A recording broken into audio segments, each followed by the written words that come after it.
और अब बात कर लेते हैं बिहार की। बिहार में छात्रों के भविष्य और रोजगार के नाम पर आरजेडी ने पटना की सड़कों पर जमकर बवाल काटा, लेकिन प्रदर्शन की तस्वीरों ने मुद्दे से ज्यादा सियासत को सुर्खियों में ला दिया है।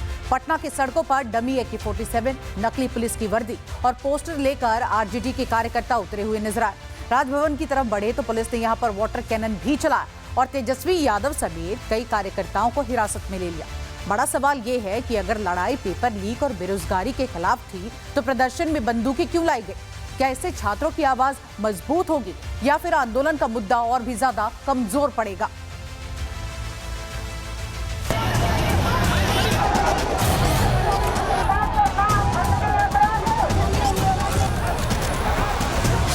हाथों में तिरंगा और पार्टी का पोस्टर बैनर लेकर सड़कों पर उतरे ये कार्यकर्ता राष्ट्रीय जनता दल यानी आरजेडी के हैं।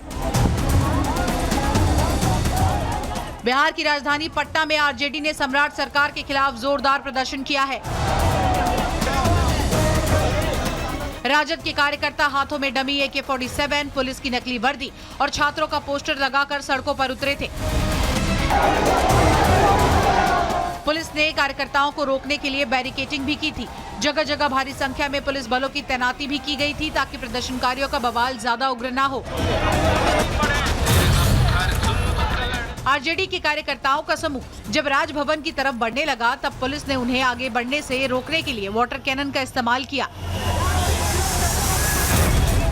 पानी की बौछारें छोड़कर भीड़ को तितर-बितर करने की कोशिश की गई, लेकिन प्रदर्शन और ज्यादा उग्र हो गया।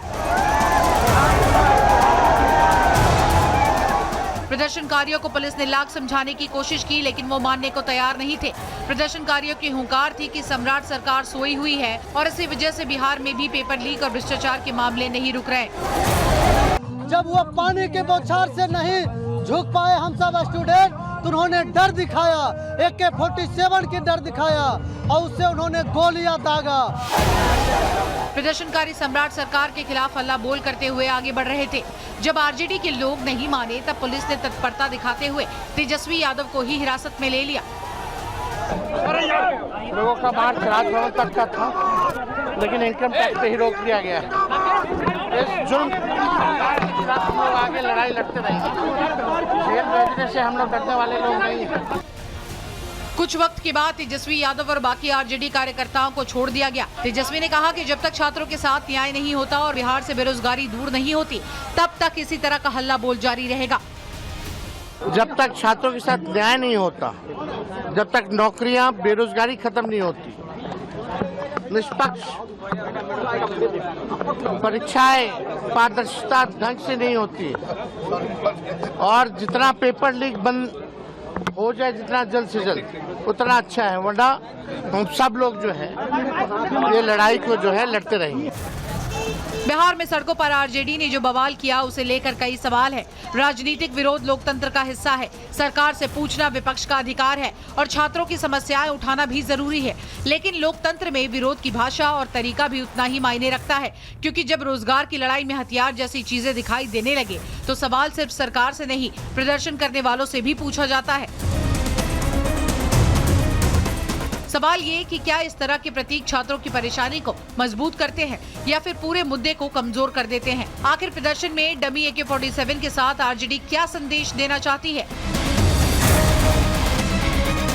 अगर आरजेडी का मकसद छात्रों की आवाज बनना था तो प्रदर्शन की पहचान पेपर लीक और बेरोजगारी से होनी चाहिए थी, नकली बंदूक से नहीं। अगर सरकार से सवाल पूछना है तो सवाल पूछिए, अगर परीक्षा में गड़बड़ी है तो उसके खिलाफ आवाज उठाइए, अगर बेरोजगारी है तो सरकार को घेरिए, लेकिन विरोध की तस्वीरें ऐसी क्यों बने जिसमें हथियार जैसी चीजें सुर्खियां बन जाए?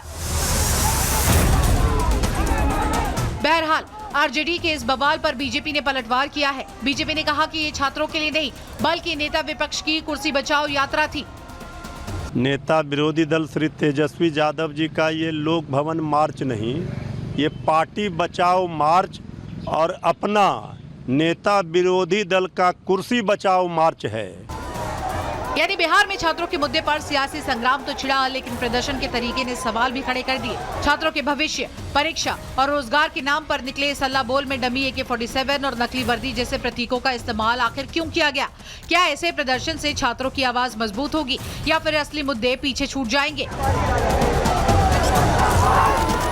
Bureau report, Republic Bharat.